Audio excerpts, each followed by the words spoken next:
There we go. Tonight we'll be participating in different ways. So one will be using reactions. So you guys, if you know where your reactions are, you can go ahead and give those a whirl. So test them out. You can locate your reaction button and use one. So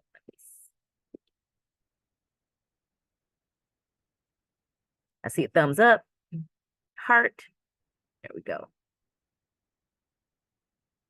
All right. And also, you are free to do this during tonight's session as long as it's appropriate to whatever is being discussed. You'll have the opportunity to have the mic in tonight's session as well. So please raise your hand to participate. And once called upon, go ahead and unmute yourself. The final way that you'll be able to participate tonight is through the chat feature. So let's locate the chat feature and test it out by answering a question for me. So what are you hoping to learn about tonight? Please answer in the chat.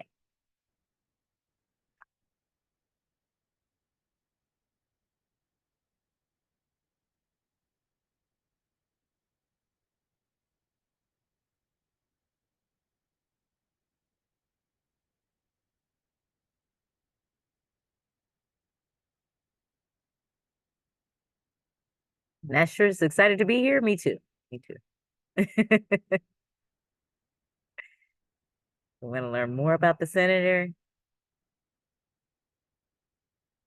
We always have some good topics, so you know we're gonna learn something. What being a senator is like. That's good. Something new. I'm always down to learn something new as well. Okay, awesome. Finally, if you are having any technical issues or have a personal question, please direct message Anterica in the chat. You may direct message me as well. I may not get to it as soon as Anterica would be able to get to it.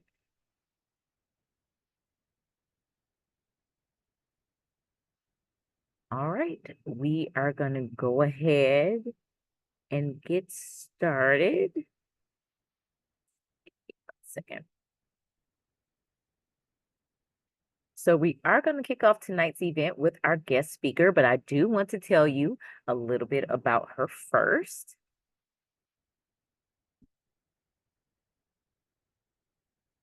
So we'll be introducing Senator Sarah Anthony. She was, and I want to tell you a little bit about her, she was Mid-Michigan's first African-American woman to be elected in the Michigan House of Representatives and the Michigan Senate.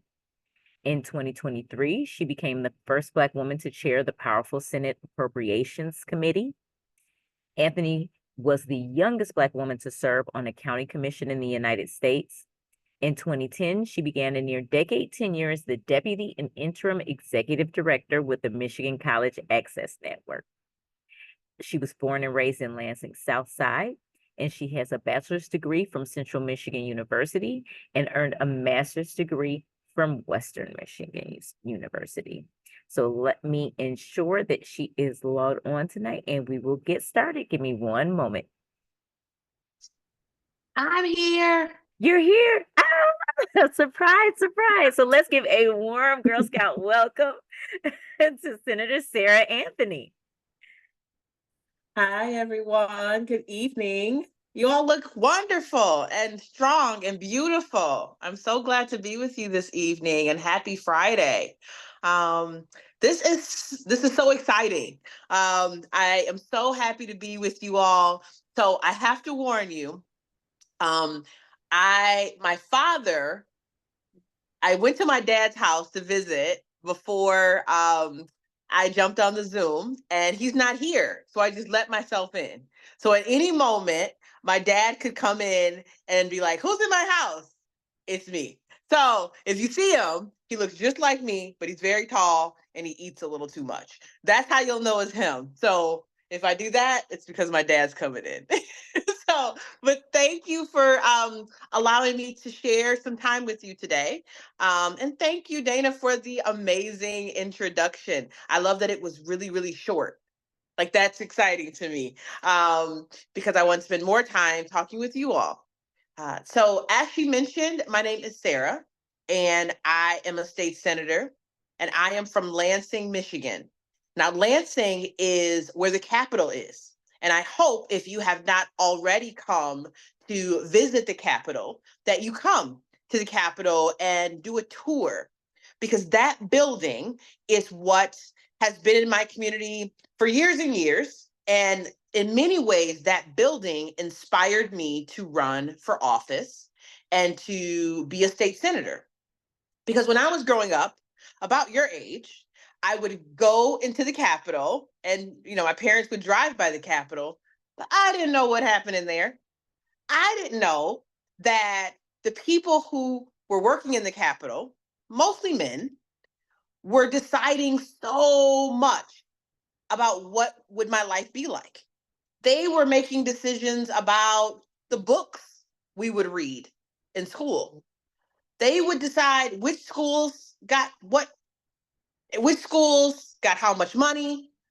They decided how clean my water was out of my water faucet. They would decide so much about how expensive it is for me to get braces, because I was a brace face, or how much it would cost for me to get a checkup. They decided so much.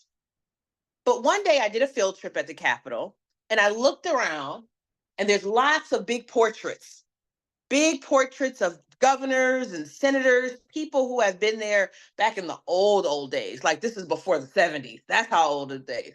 And I noticed that no one in the Capitol looked like me that was hanging up on the walls. There were no women. There were no people of color. And I thought to myself, well, that doesn't seem right. These people are deciding all these big decisions about me and my family and my siblings and my neighbors, but there's no women that are helping out with this stuff, or at least they weren't on the walls. So I thought to myself, maybe we should change that. Maybe we should have more people from all different walks of life, all different backgrounds, that actually work in the Capitol to help shape laws. And so then I went back to playing, because again, I was like 7. So of course, but I did think about maybe doing something in the building. Fast forward, in my senior year in high school, I had an opportunity to do an internship. Now, an internship is kind of when you just volunteer in a professional office, and you can do an internship anytime. And I decided to do my internship in the Capitol. And in the Capitol, I worked for a woman, and she was outstanding. Her name was Mary Waters. She was a state representative, and she was pretty fierce. She was really excited about her job, and I wanted to learn more about the job. So one day I sat her down for 3 minutes, because I was still just an intern, and thought I heard my dad. And I asked her, how do I become a state representative? And she said, well, learn what we do, and then maybe go to college and study about politics. And then the rest we already heard about. Hold on one second. Hi, Dad. It's not Dad, it's Boris. Oh, hi. I'm on a Zoom call. Okay, cool. Yeah, I'm on a call. Go ahead. Okay, cool. So I decided to run for office after I graduated from high school and after I graduated from college. And how do you become a senator? It's pretty hard, but it's really easy to explain. Now, all you need to do is convince people in your community, in your neighborhood, in your city, in your county, to vote for you. Now, I'm sure that your parents and your grandparents and your aunts and uncles, that they, every couple months, go into a school or a church, somewhere that has a ballot box, or maybe they even mail a piece of paper to their local clerks, and they vote for a person to represent them. So when I said I wanted to run for office, I had to convince hundreds and hundreds of people to vote for me.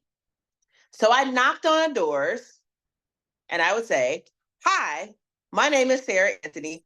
I'd like you to vote for me. And some people would say, oh, that's interesting. What are you going to do?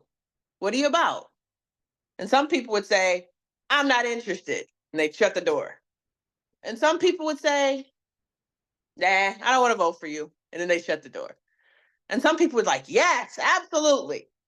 So it was sometimes very, very, very intimidating or scary to go to complete strangers and ask them to vote for me or to believe that I could do a good job representing them.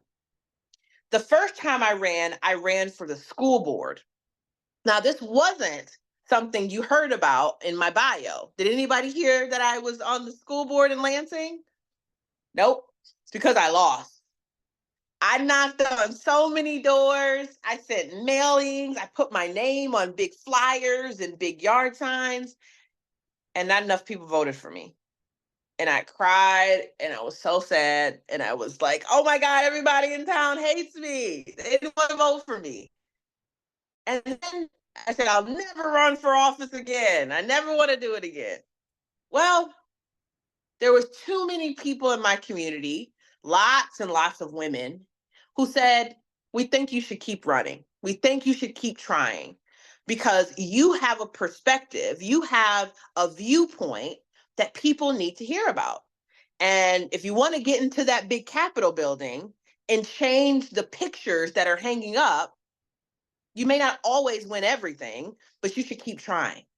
And so I wiped my tears and it had a bunch of makeup on it. So I had to like really wipe them. And I got back to work. And I started to help other women run for office. And I finally decided to run again. But this time I knew a little bit more. I knew I had to research the issues that I really cared about, issues related to kids and women, and making sure that everybody has a fair chance at their dreams. That's my big charge that I always want to be doing is fighting for kids, fighting for women, and making sure that regardless of who you are, that you have an equal chance to live out your dreams. And so the next time I ran for office and I had to go up to those doors and say, hey, Sarah Anthony here, I want you to vote for me. More people could see that I really was passionate about what I wanted to do. I could talk to them about issues related to kids. For example, one thing that I'm really passionate about is protecting girls. And one issue that when I became a senator that I made sure to fight for is ending child marriage in the state of Michigan. Now, there are states in the United States that kids as young as 12 were able to go off and be married, sometimes to men 40, 50 years old. Gross, just gross. And up until last year, that was happening in Michigan. And so I made sure that there was a law to end child marriage in the state of Michigan. So no more. You cannot be a kid and get married off. I know, like super crazy emoji, right? Awful. So we ended that. That's one big thing that I wanted to make sure that kids were protected. But what about women? Well, a part of my charge is making sure that women are protected and they're valued. And a part of that is their health care. Now, some women, because of lots of factors, have issues related to something called fibroids. It's something that because we're women, it can change so many things related to our reproductive health care. And oftentimes we go to the doctors and doctors say, well, that's just normal. Just exercise more. Eat more green vegetables, you'll be fine. I don't think that's good enough. I wanted to know why are so many women suffering from this really weird thing called fibroids. So in this year's budget, I made sure that we're studying why so many women of all races, of all backgrounds, continue to have fibroids. Hopefully, there's medical research that can help make sure that we, tackle this issue for women. Again, another thing I wanted to do, protect women. Now, what about equal opportunity for everybody? Well, there were a lot of women and kids who reached out to my office and said that they were being denied opportunities, told that they couldn't play sports or that they couldn't have a job that they really wanted or that they couldn't take a school picture because of their hair. Their hair. They were told if you come to work and your hair is in braids, you could get fired. There was a little girl in Jackson that was told she couldn't take her school pictures because her mom put her hair in braids. Does that sound right? No, it's crazy. So I introduced something called the Crown Act that said that you cannot be discriminated against or told that you can't play sports or take school pictures or be said you can't come into work because of how your hair is raised. And obviously, you know who that impacts most: women, girls, and people of color like me. So we passed the Crown Act. Here's my point. The thing that senators do, at least the really good senators, is we do a few things. We make sure that we are fighting for laws that protect people, men and women and kids. It's something that's really important to me. Now, does anybody know what a law is? What's a law? Lillian, you know, what's a law?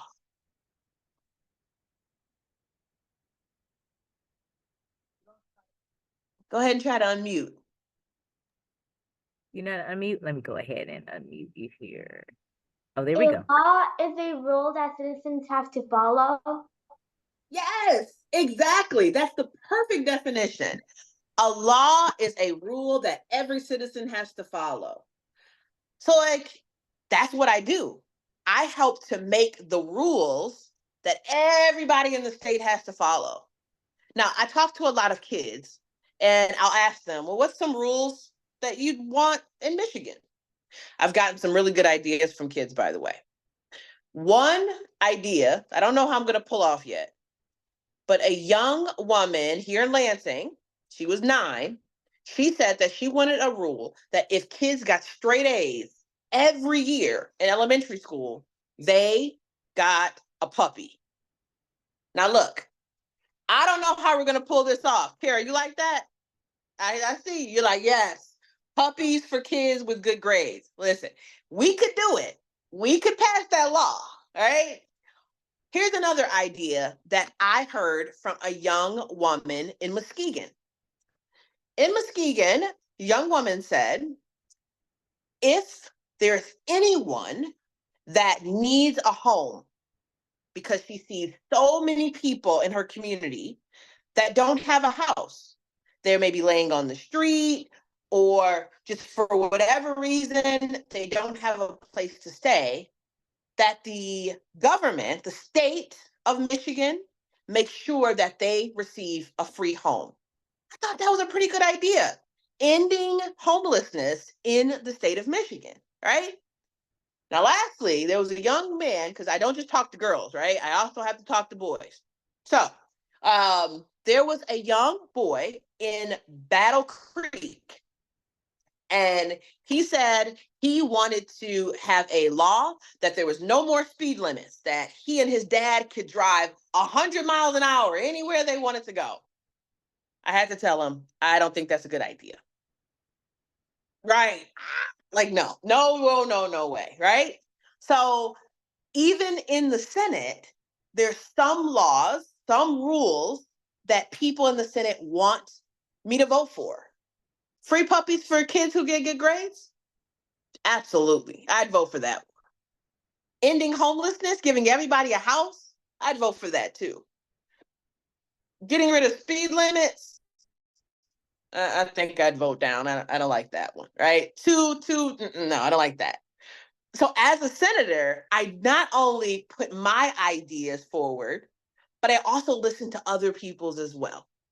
And I know that's something that in your lives, in your classrooms, in your troops, that you probably already do. You share your ideas, you share your thoughts, but you also listen to different perspectives as well. And that's a really good skill if you're thinking about running for office. Running for Senate or the House of Representatives, mayor of your community, governor. We have a female governor right now. We might even have a female president soon. Whatever you're thinking about, it's a skill that you absolutely should learn now. Now, the last thing I'll say is sometimes this job can get really hard because there's so many ideas, so many different perspectives. And oftentimes people won't listen to each other's ideas. I'm really good at listening to other people and thinking about ways that we can try to get to a middle place. So, for example, the young man in Battle Creek who said he wants no speed limits. I just said no, nope, can't do it. But maybe we could find a middle ground. Maybe we could say we could go a little faster on the highways, but we have to go slower where there's a school because there's kids playing. So maybe we could find a middle ground. But what if somebody says, you wanted to have that free puppy program, but I'm allergic to puppies, but I still want a pet? Great. How about we have puppies and fish for kids or cats? I'm allergic to cats, but hey, somebody might want one, right? So here's my point. A part of being a good senator, a good lawmaker in that capital is listening to ideas and respecting different ideas.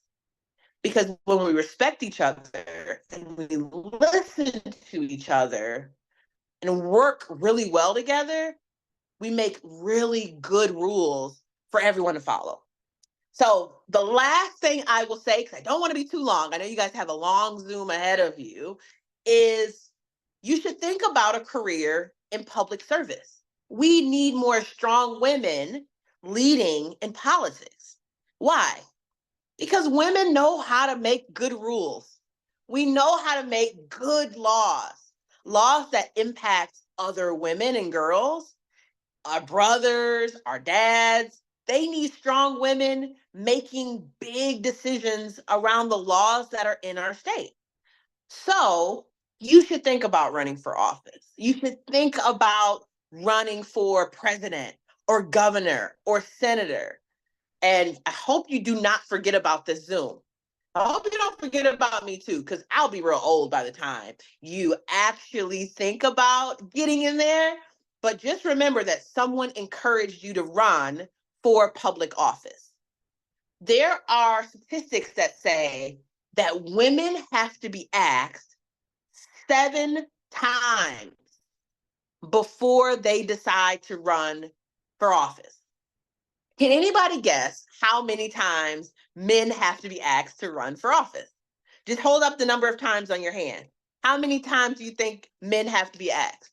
Okay, somebody said once, twice. What else we got? 5 times, 1, 2 times. Got a lot of 2 times. I'll give you the answer. You ready? 0. They don't have to be asked at all. They just run. They just say, I'm just going to go for the job. I'm just going to run for president. I'm going to be the next governor because I want to be. And you should think that too. If you want to run for an office, be it a county commission, city council, state representative, just do it. Nobody has to ask you to run. You don't need 7 times. You already have 1 time because I just asked you. But think about running. You don't ever have to ask for permission to lead. So with that, my dad did come. He was really quiet. I was very proud of him because usually he would say, hey, girl. And I'd have to be like, oh my God, that's so embarrassing. But he didn't do that. But thank you all for allowing me to share some time with you this evening. You were wonderful. You were wonderful. And I loved talking with you all. Well, thank you so much, Senator Anthony, for sharing with us your time. Um, and you all give her a hand clap and appreciation for her spending her time with us today. And they say, thank you so much, so inspiring, very inspiring. I learned a lot. You're welcome. And I'm Oh, sure they all did as well. one more thing. If you decide to come to the Capitol, come into my office because there's a picture of me on the wall now. So you have to come. Oh yeah, like there's more women in there now. So be sure to come visit me when you come. Yes, it's a must see. I'm gonna come check it Yeah. out. Okay, thank you. Have a good evening. Thank you all. Thank you. Bye. Okay, you all, that was wonderful. So now we're going to go back into our presentation. Give me 1 second.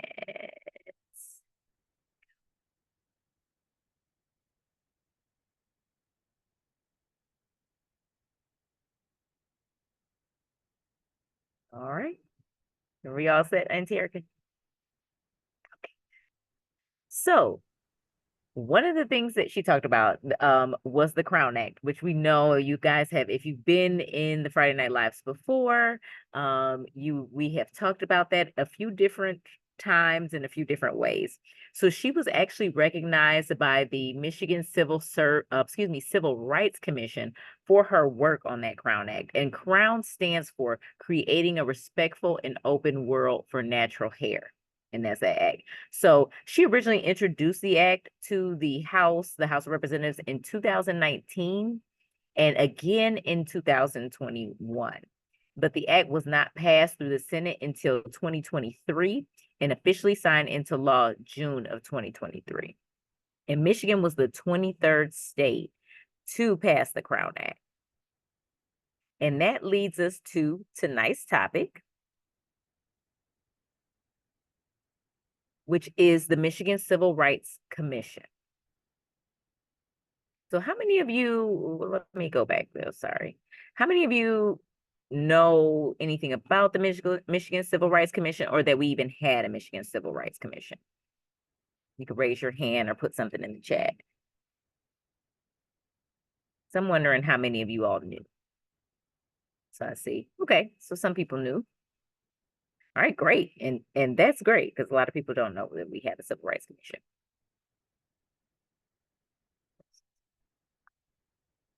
So the Michigan Civil Rights Commission is an 8-member commission, and it was created by the Michigan Constitution, and it safeguards constitutional and legal guarantees against discrimination.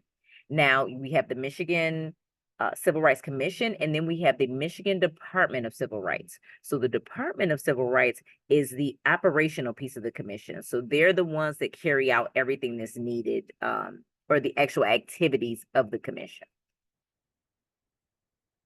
And the commission is charged with investigating alleged discrimination against any person because of all the reasons that you see here: religion, race, color, or national origin, genetic information, sex, age, marital status, height, weight, arrest record, physical disability, or mental disability. Is everyone aware of some of the things that you can't get discriminated against, like your height and your weight and your age? There's lots of things that you cannot be discriminated against. So this is the current Michigan Danny, Civil we do have Rights. a question. Oh, sure. Question. Kara? Oh, go ahead. Unmute yourself. What does genetic information mean? So good question.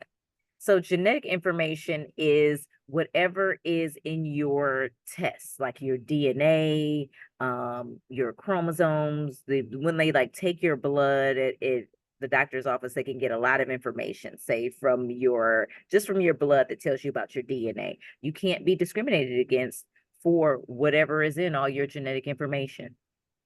Thank you. You're welcome. And that was a great question, because that one usually adults go, what, genetic information? So this is our commission, and thank you for stopping me, Anterica. This is a commission. There's 8 members, and if you will note, 5 of the 8 are women. Now, the Michigan Constitution, in the Michigan Constitution is the Elliott-Larsen Civil Rights Act. Now, this one, it prescribes the powers and duties of the commission. So it says what they need to be doing and the Department of Civil Rights. And it also provides for the remedies and penalties. And you'll see different acts in the Constitution will read a lot like this, where it's a lot of information. It'll put all the different times that it's been amended and put those dates there. So that's what all those dates and things like that mean at the end. Now, the Michigan Department of Civil Rights, like we said, that's the one that actually does all of the actions for the commission. They're in charge of enforcing the laws. So their primary purpose, they investigate any complaints of discrimination in any of the areas of employment, education, housing, public accommodation, law enforcement, and public service. Once there's some alleged discrimination, they have 180 days. It has to have taken place in 180 days. So if something happened and you want to complain about an act of discrimination against you, it has to have taken place within the past 180 days. So if it happened a year ago, then you can't go to the Department of Civil Rights and bring your complaint there. They also help prevent discrimination. And the way they do that is they work with the community to give information, make sure there's advocates in the community. They work with different organizations. They do a lot to prevent that.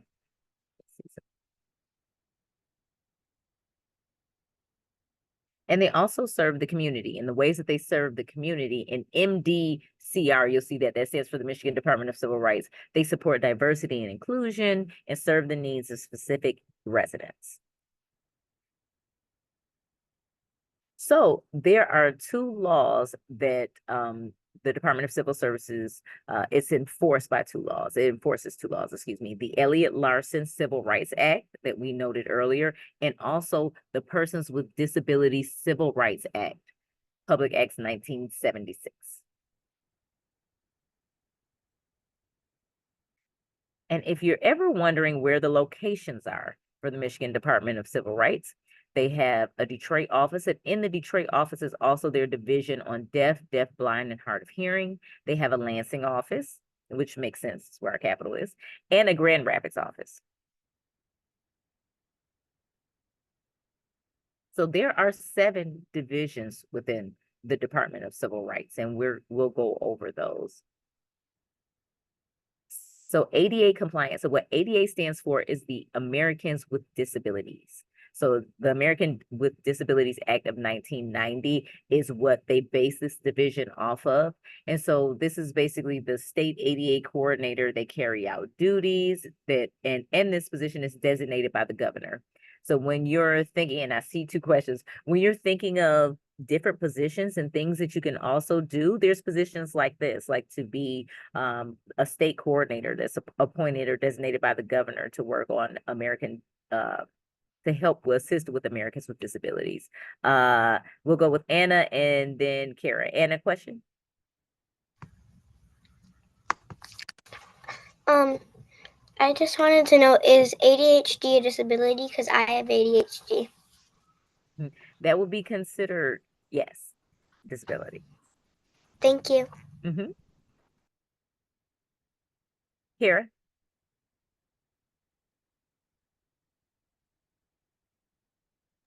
I'm sorry, I did have a question. I just forgot to put my hand out. Oh, that's okay.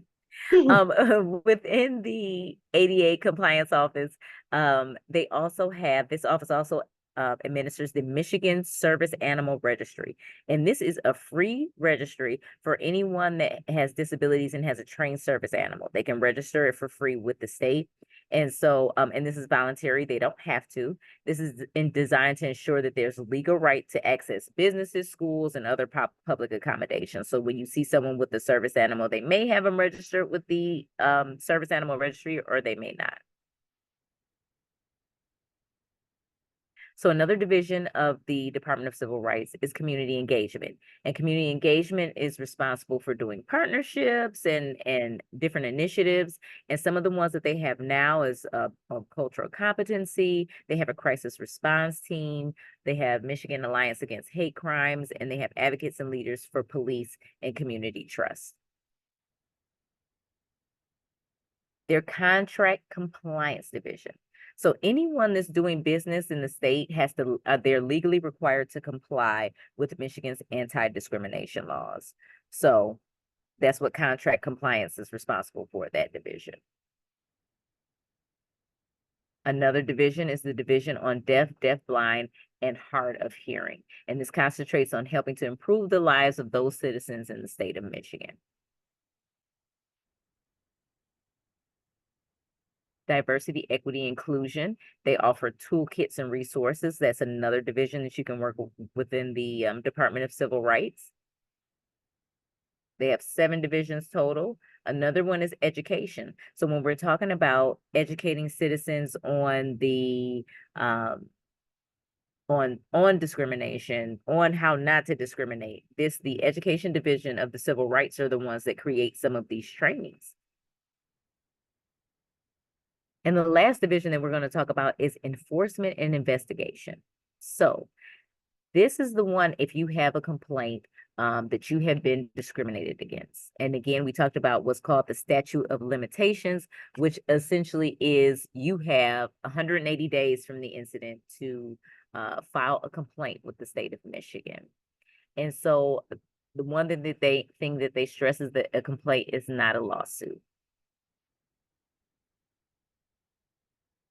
Now, the way that it goes, once you go ahead and you file a complaint with the Department of Civil Rights, they do an investigation, and both sides are able to present evidence, almost like a court case. Both sides can bring evidence. And then they schedule a conference, and they try to find resolutions in between the two parties. So this office wants to resolve complaints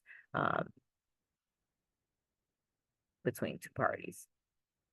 All right, let's talk about getting involved. So Senator Anthony, she talked about how she saw things that weren't right and she wanted to make a change and she wanted to make a difference. She decided to get involved and get involved for the people. So we call that, in the general broad sense, we call that civic engagement. And so that describes all the things people do to bring about social and political change, which she talked about some of the things that she's done. So the government, like ours, is based on citizens engaging the government. So it's not just about, it's not just about the leaders doing things, but it's about, like she talked about, the kids bringing things to her, different people in the neighborhood talking to her. It's about us as the citizens coming and bringing these things up and bringing them to attention. So this kind of work still happens every day. Have you heard or seen any recent examples? Can anyone give me any, heard or seen any recent examples of civic engagement, like people getting involved? And one of the examples is like, it can involve 1 million people marching in Washington, D.C., or a few people calling attention to a problem in their own hometown. Have you guys seen any examples of this? Anna, you go ahead, unmute yourself. Does the thing that happened with Trump count? Which thing in particular? Like when somebody tried to shoot him. Like that would not count as civic engagement. No, civic engagement, well, that's not civic engagement in that way. That was more like a disruption. Civic engagement is when you go about a proper process to bring something to attention to the public. So that would be, for example, if you believe in certain things, you want things about the environment to change. And so in your school, you ask the principal to put up posters that encourage people to recycle their plastic bottles. Like, that's a way to get civically engaged at a local level. Some things can just be described in put in a different category, like disturbances or actually just crimes. Reagan, go ahead. Does it, like, me and my class, we went to, like, on one of our last days, we went to 2 different parks and we started cleaning up the trash. Is that? Yes, that is definitely a way to be civically engaged, because you all not only, it's one thing to talk about it, and we'll talk about that a little bit more, but you can say, hey, it's messed up that these parks have trash in it and there's trash everywhere. But then what do you do once you're telling people, hey, it's trash in the parks in my neighborhood? That's a problem. Okay, is anybody going to do anything about it, or are we just going to state the problem? But you all actually went and picked up the trash, which is we're not only telling people about the problem, but we're actually being active and trying to make a difference in the problem. So that's excellent. Yes, that's a perfect example. So civic engagement requires a plan. And that's one of the things you talked about, Reagan. Whether you call it civic engagement or activism, getting involved requires identifying a problem, collaborating, which you got together with the people in your class, and then making a plan to solve the problem. And this can take place at a local level. It can take place at a school level. It can take place on your street. This was an example they gave. People might set a goal to turn an abandoned lot into an accessible playground. To achieve a bigger goal, such as getting a law change, they will need to take their plan to the state or national level and get lawmakers and the general public to listen and get involved. So it's one thing, like Senator Anthony talked about the little girl in Jackson who couldn't take her school picture, but that issue had to be brought to the attention of those in government for them to actually make it a law where she couldn't be discriminated against in that way. And civic engagement is a process. So on the local, state, or national level, it isn't like a school project that is over in a few weeks. It can take years or even decades to make changes. So a lot of civil rights issues and things have taken years. And some of those things that we're still fighting for today, like when we talk about women and we talk about equal pay and gender equality and things like that, those are things that we still are fighting in and for today. So what are the 3 steps of engagement? So every group or person may have a different goal for change, but the process they go through to make the change is always the same. So there's informing, there's engaging, and then there's maintaining. So the first step is inform. Get information on what facts are, what problems exist, and who can help make the change you want. Does anyone have any ideas? Give me some ideas of where you might look to find information or facts about a problem. Anna? Like, you could go to places that are polluted, because a lot of places are polluted, and you could see information about the polluted area. Correct. You know what people do? The people that are environmental activists, a lot of time they test the water. So if I think it's a problem, I might say, that water looks a little murky to me. It doesn't look right. But to know for sure, maybe I'll gather a sample and I'll have a place go test it. And they'll actually show you everything that's in the water to say, hey, this is not good for drinking or something's wrong with this water. It's kind of like for like the flood water crisis, if you've heard of that. Reagan. Mhm. Oh, you're muted still, Reagan.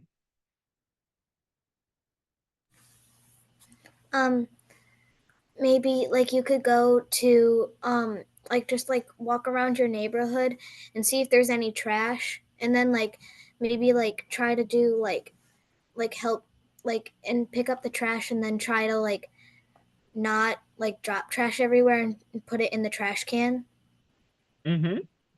So that's another way of gathering information, is to always have your eyes open, right?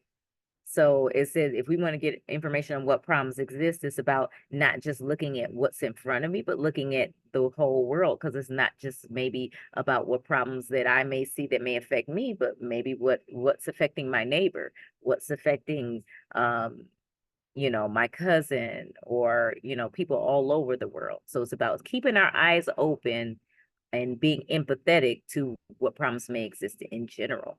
What about, now I know this might be old school, what about libraries?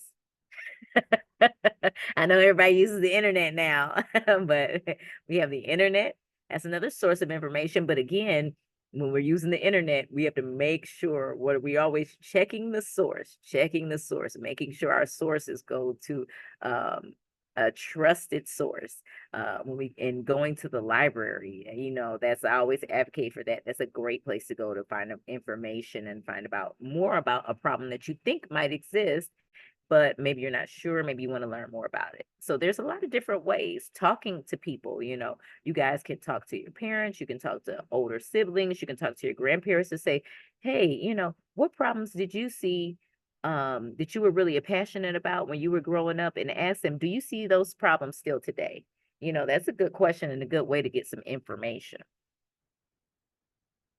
Now, the second step of getting involved and getting engaged is to engage. Bring attention to the cause. You can do that through social media, meetings and petitions, inform the public, get get laws passed that address your problems and meet your goals. And there's ways that you can engage at your level. Some of them have been talked about a little bit at FNLs, or maybe you've been talked about them at your troop level. What are some ways that you guys know that you can engage or bring attention to different problems that you see? Go ahead, Anna. So, like, you can make posters and hang them up everywhere. Like, you could hang them up on, like, I don't know what they're called, but there's these, like, wooden poles, and people put a bunch of news on them, and you could put it on there.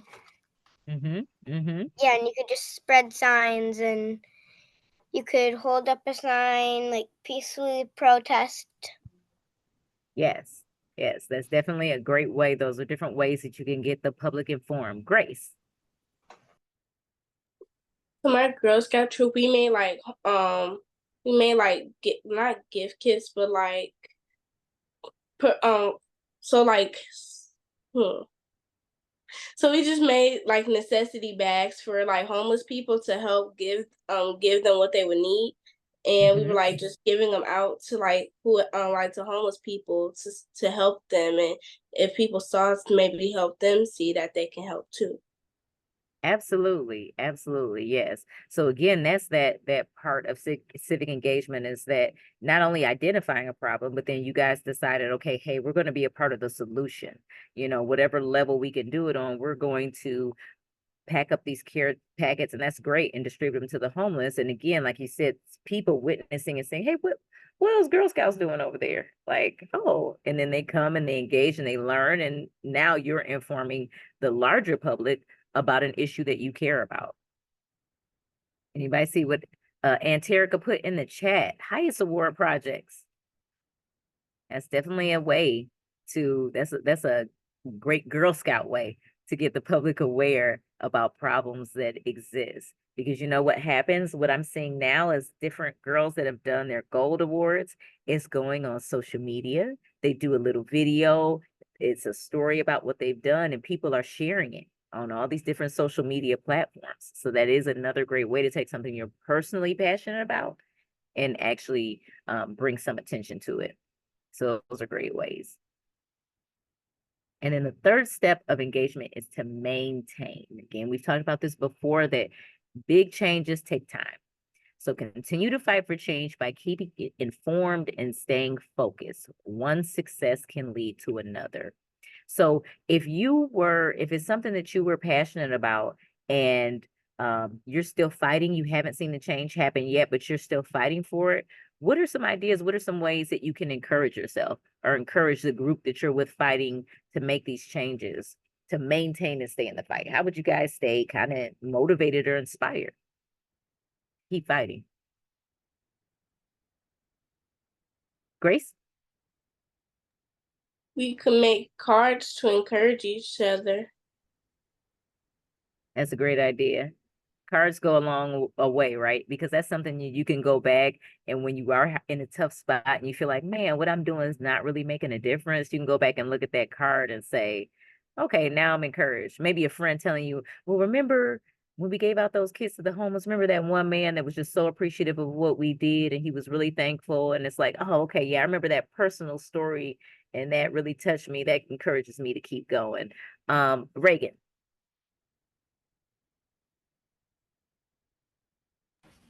Like you can say like encouraging things like to your group and say we got this, and like say like we've gone this far, like why give up now, we can do this and stuff like that. That's great. Yeah, to look at the past and look at all that we've accomplished this far. Like you can't stop now, right? We're on mile 20 of the 26 long marathon. We only got a little bit more to go. So that's a good perspective, kind of looking at the past to look at what we accomplished, and then that helps us push in the future. Anna.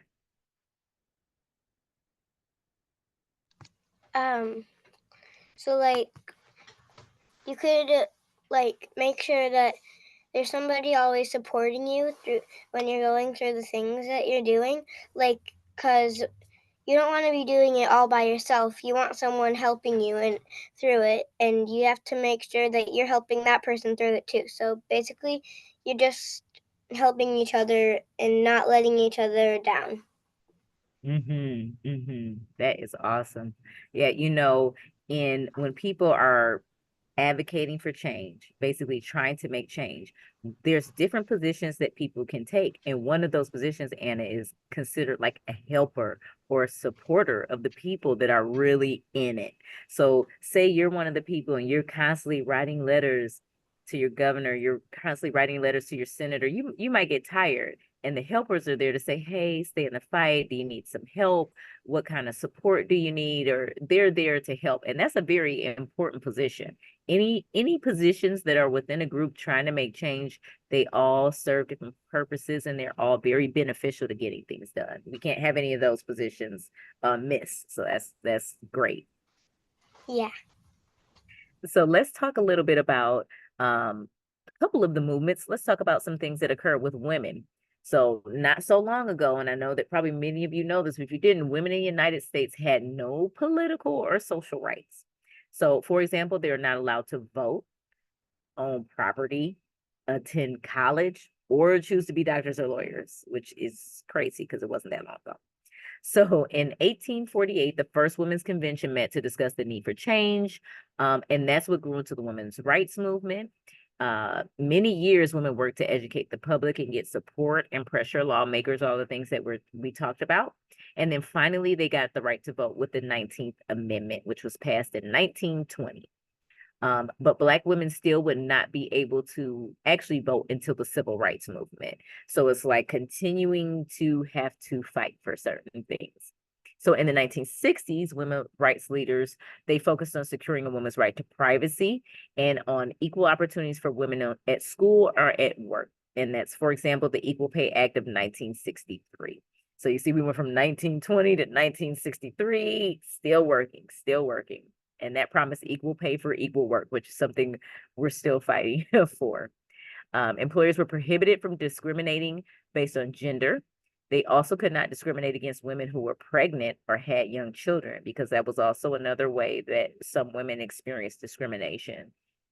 Modern women continue to face equality issues, and many national groups are fighting for women's equality. Let's talk about people with disabilities. So I don't know if you all knew, but over 50 million people in the United States have at least one physical, mental, or learning disability. So for many years, people with disabilities had no legal protection from discrimination in public places, schools, and jobs. They also had limited access to public services like transportation. Reagan?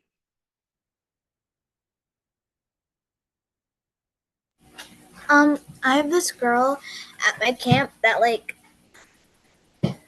she kind of like stops right before she speaks. Is that a disability? Like she could. It could potentially be. It could potentially be, but we never like to, guess or put a label on someone, or to say that they do, but she could potentially have a disability. Okay. Yeah. Now, the Civil Rights Act of 1964 made it illegal to discriminate against people because of their race, religion, or gender, but not because of disability. So that was even in the 60s. People with disabilities fought for their rights by talking to their elected representatives, writing letters and articles, and trying to meet with lawmakers. When companies and individuals refused to meet with them, disability rights leaders used more extreme actions to have their concerns heard.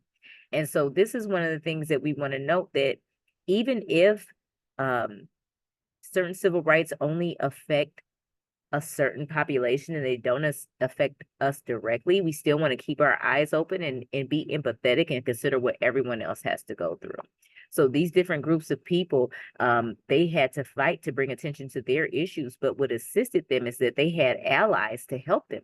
Even in women and women trying to get rights, they also had men come alongside and help them as well. And like people with disabilities, there were people who didn't have disabilities that had to come along and help them as well to bring their attention, their issues to government's attention and fight for some of these rights. So get involved, do something. So we're going to have 2 situations that come up. And for each situation, I want you to type in the chat what you think would be the most effective way to make positive change. So we're going to start with our first situation. So situation number 1, there are too many stray cats and dogs in your town. Which 2 things would you do? Be prepared to explain your choices. So the first one is hold a bake sale to raise money for the local animal shelter. Write an editorial for the newspaper telling readers about the problems homeless animals face. Convince local veterinarians to donate their time for a spay and neuter clinic once a month. Set up an adoption service to take animals off the street and into loving homes. Put food out on your back porch. Convince your family to foster a cat or dog. So pick 2 of those choices and say what your 2 choices were in the chat. Be prepared to explain. I'll give you a moment to do that.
All right, I see these answers coming in. Nice responses in the chat.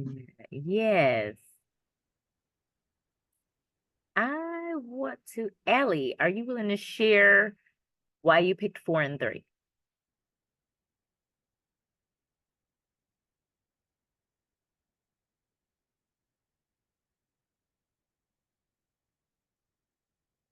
You can come off mute.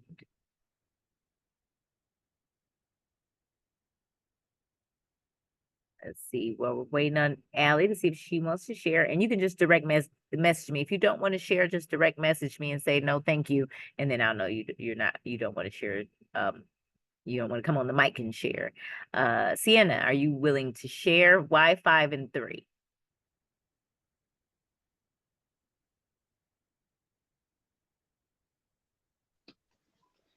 Sorry, I was having some technical difficulties. Oh, no problem. I chose 5 because if I put all the food on the back of my porch, then I could take all the dogs and cats to the local shelter. It's a good idea, way of gathering them up. Mm-hmm. And then you pick 3, too. I chose 3 because then all the dogs and cats will like get better like every once a month because not everybody can like have a dog and cat, so they still need to be like treatment to take care of. Yeah, so we won't get a bunch of them. It kind of stop the production there of so many. Good, thank you. Great ideas. What about Kate and Jess? 4 and 3.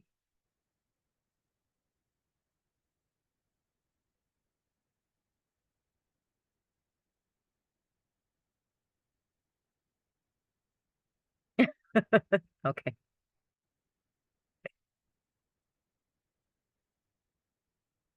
Kate and Jess, you guys want to unmute and say why 4 and 3?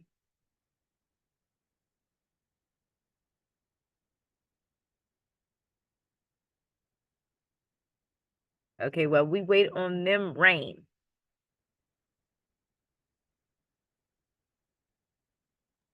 I want my two numbers because one, yeah, for one it says for the animals that live on the street, they don't get the care they need when they should, and they're always normally starving of hunger, and they just need a shelter like areas to stay.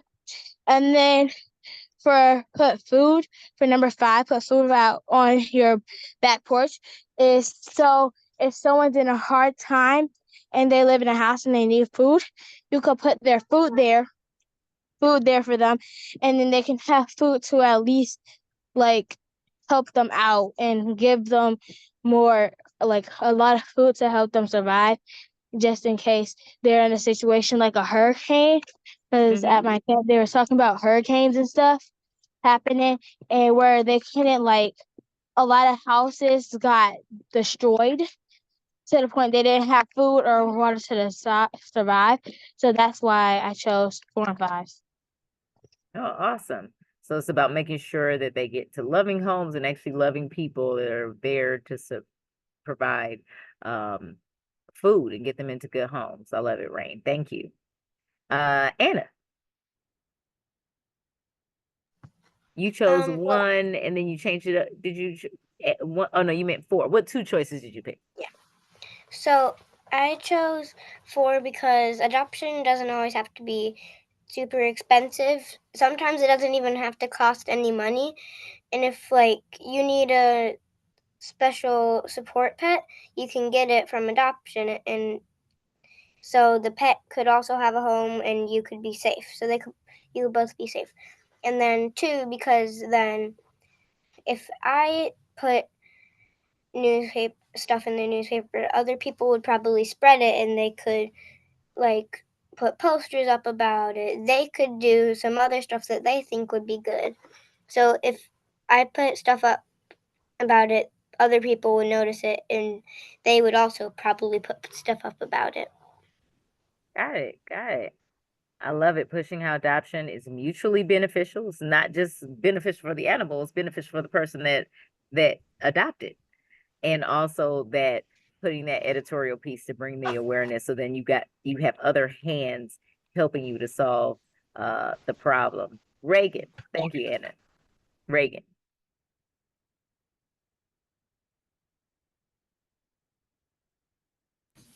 Oh, there you go. I chose 1 and 4 because if we saved up money for an animal shelter, then like the animals wouldn't like starve, and they would be able to get more food and like maybe like more things for the animals, so like the animals wouldn't like be so bad. And I chose 4 because animals living on the streets they're not very healthy, and if they're with like a home and stuff, then they would have a better life, and they would be more healthy. Mm-hmm. Yeah, nice. I like the one holding a bake sale to raise money for the local animal shelter because maybe they can only support but so many stray cats and dogs, but if we get them some more money, they can handle more of the ones and get more of the ones off the street. So love it. All right. Let's go to situation number 2. So in situation number 2, kids in school are getting into fights more than ever. which two things would you do? So one, have a rally at the school where a guest talks about nonviolence and how to cool down. Volunteer as a mentor for younger students and discuss ways to deal with anger. Share information about teen violence with the students in your school. Ask the school board to add a class about anger management and communication skills to the curriculum. Or talk with your administrators about creating circles where kids who are angry can talk it out with help. So go ahead, I'll give you a moment to decide which two are for you. Place them in the chat. And then raise your hand if you're okay with being called on about your responses.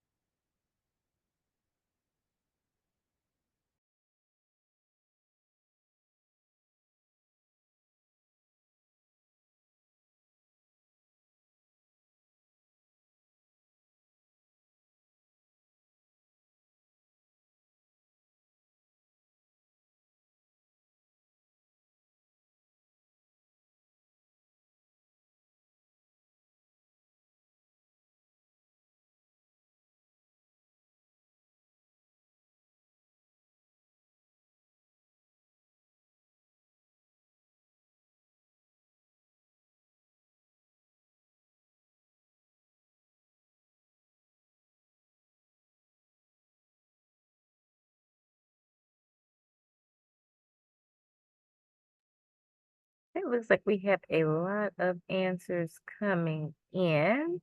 So I'm going to go Reagan, Anna, and Grace. So Reagan, go ahead. So let us know which ones you chose and why. I chose 5 and 2 because 2, if I like, because if I'm like telling how to wait, like if I can tell them how to deal with anger, then like maybe like when they're like older, they won't get into like anger fights like we're having right now and stuff, and then they will like um like be able to talk it out instead of just going angry and stuff. And 5, like if you're angry, then like you could always like there could be like this room or something where you could just make a circle and or something, and you can just talk it, and like instead of just getting all angry, we could just talk about it and like just like Yeah. help each other through it.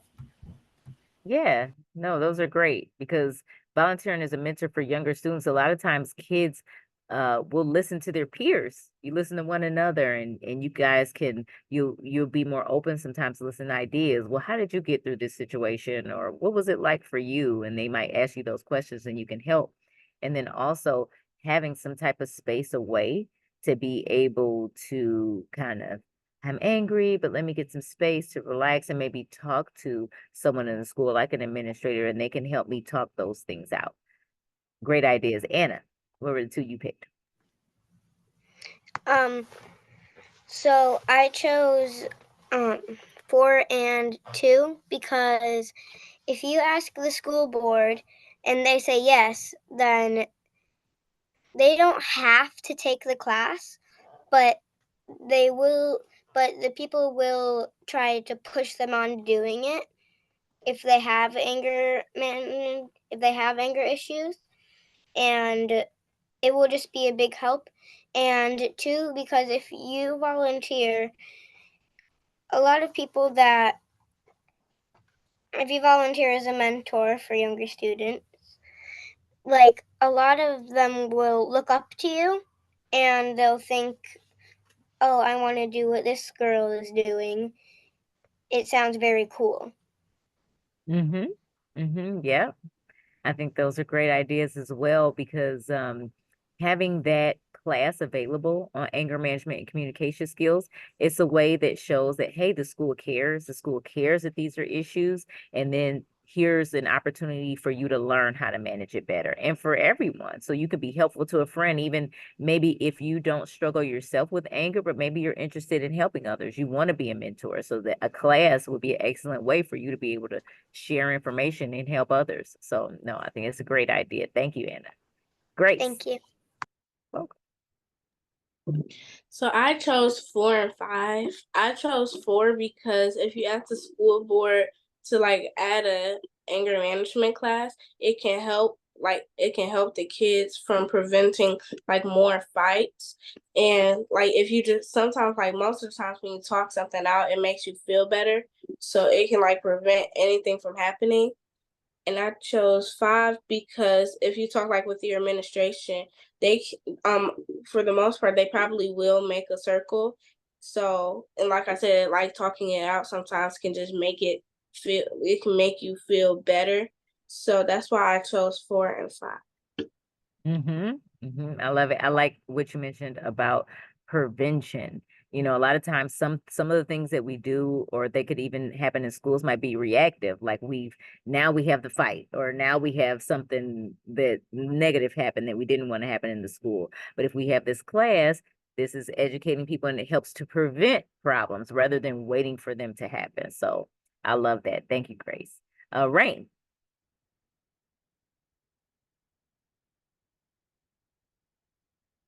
Rain, can you unmute for me? Yes. Oh, okay, go ahead. Okay. I chose 4 and 5 because for 4, where it says ask the school board to add a class about anger management and community, because like where I'm at for my school, there's like we have somewhere where they can meditate and stuff, a counselor, and it really helps people. And maybe they're having something that's going on at home, or they have a lot of anger about something and don't feel like expressing it to people and just blaming it on people and fighting about it and arguing with people. So maybe they could talk about it with somebody like a counselor to help them with their anger management. And then for 5, talk to your administrator about creating a circle where kids can share like with their angry. That's also a good one because if someone's like really angry and they just trying to like for the part where I said about 4, they're just trying to talk about it and they don't want to, then they could easily like somebody could talk to like I could talk to somebody like the principal or a counselor at my school and they could like help those people and set up a program to talk about anger management.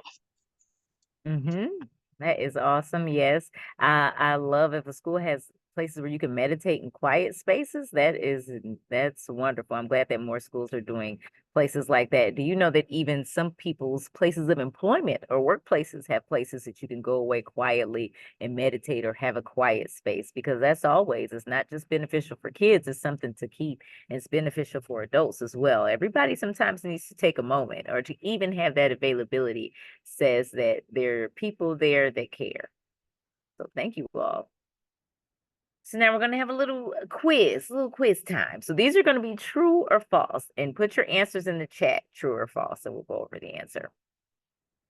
True or false, getting a law passed usually solves the entire problem.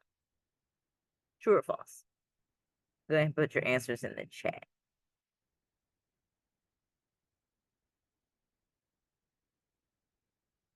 See a lot of false. So for this one, correct, false. So even after the American Disabilities Act passed, people with disabilities still had to educate the public.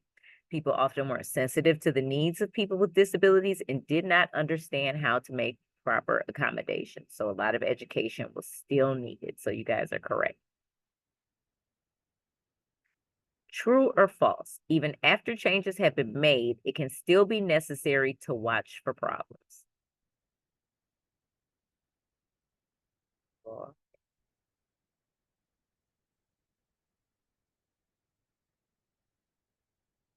A lot of truths.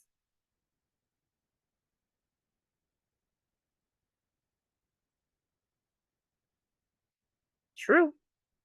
So, Title IX supporters continue to monitor equality for women, even though Title IX is a national law. So that's an example of that. Even after changes have been made, it can still be necessary to watch for problems. All right, true or false? A situation is unfair only when a majority of people have a problem. True or false?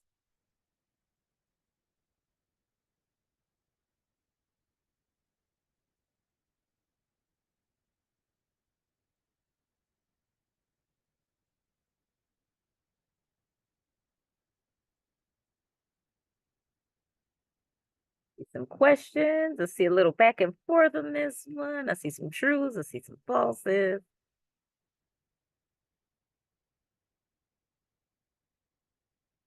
All right. This one is false. 27% of the adult population has a disability, but many had trouble communicating, getting jobs, and accessing buildings and services. So that's what we talked about. It's not just unfair if the majority of people have the problem. That's when I talked about having our eyes open to kind of be empathetic and see all types of problems that may exist for other people. So it's not just about sometimes the majority, but smaller groups may have issues that we also need to take into account and pay attention to. So that I think the way that what that one was worded got some of us. So true or false? People who are fighting for change usually face opposition. What do you guys think?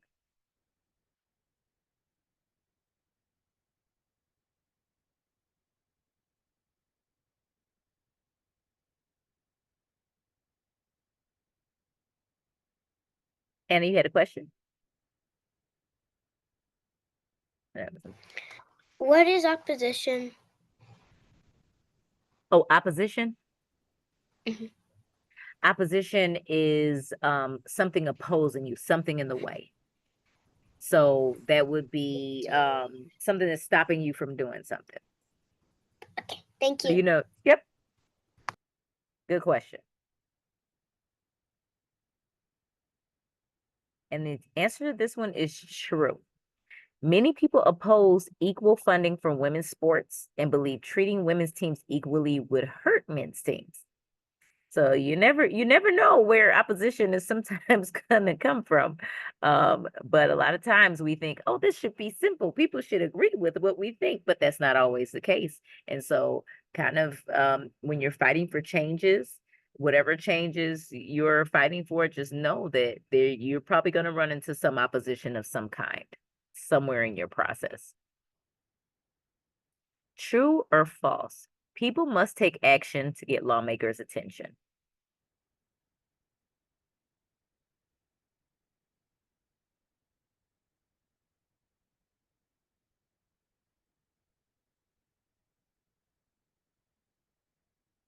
Mostly truths. And this is true. People working for change write letters to lawmakers, they sign petitions, stage protests, and take many other actions to raise awareness of the problem they're trying to solve. And we talked about that. We talked about poster boards. We talked about social media. We talked about Gold Award projects. So if you want something to get lawmakers' attention, you have to put some action behind it. Good job, guys. True or false? The Americans with Disabilities Act dramatically increased the number of girls playing school sports. A little tricky.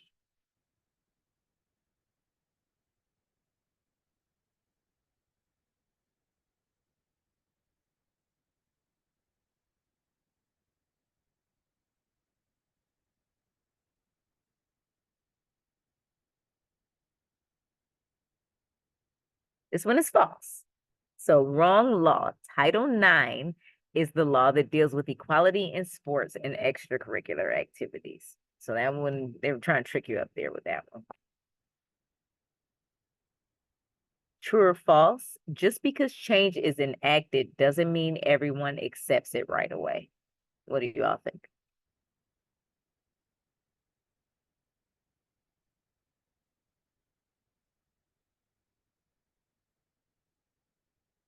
True, true, true. And that one is true. People must follow the law, but many refuse to believe women and girls' sports should be treated equally. Some businesses didn't want to spend money to install accommodations for people with disabilities. So we would be surprised sometimes that just because something is done that everybody's going to automatically agree with it, and that's not the case. But that goes to our third step in being civically engaged, is to maintain. We have to maintain and stay in the fight. And we talked about keeping encouraged and in whatever issues or things or change we want to see. True or false? Sometimes a problem is too big for one law to fix.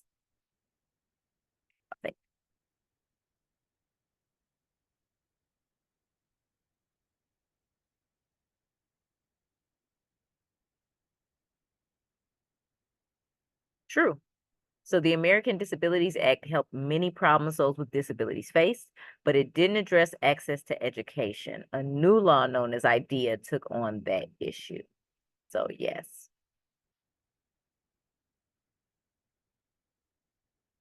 We've got two more. True or false, no matter what people do, the government will never take action.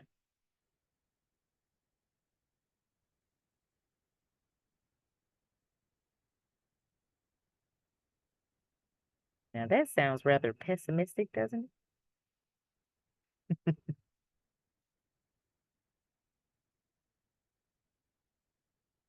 False. Both the American Disabilities Act and Title IX are examples of times when the government acted because of pressure from groups that wanted to make change. So, false.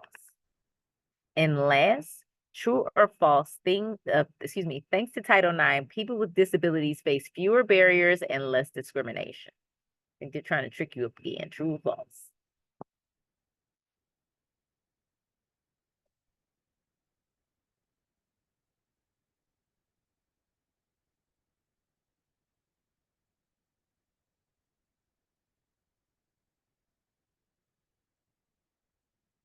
So this one is false. The wrong law. They tried to trick you up through the wrong law again. So the Americans with Disabilities Act addressed discrimination faced by those with disabilities, the ADA. You guys you did an awesome job. Now, they tried to trick you up, but the Girl Scouts, we're not tricked easily around here. So awesome job. Thank you all. So we're at the end of tonight's Friday Night Live. I thank you so much for again spending another Friday night with me and Senator Sarah Anthony.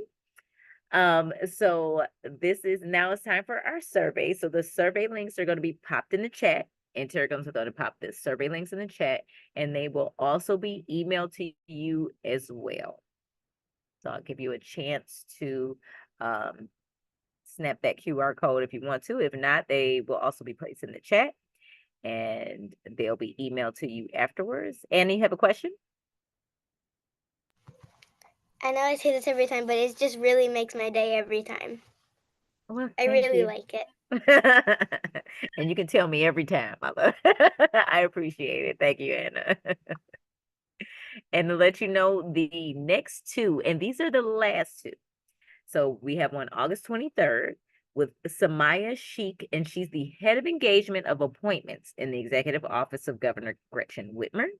And then September 27th, we have a commissioner from the Michigan Women's Commission, Karen Hopman.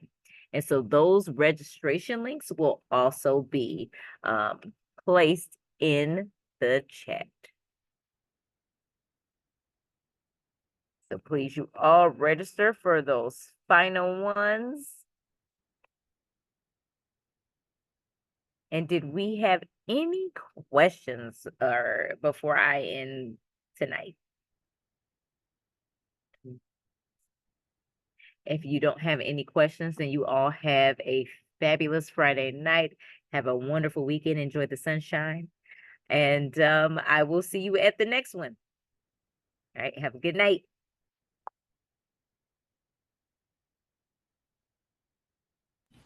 Thank you. You're welcome. Do I leave now? Thank you for hosting this event. No problem. Thank you so much for coming.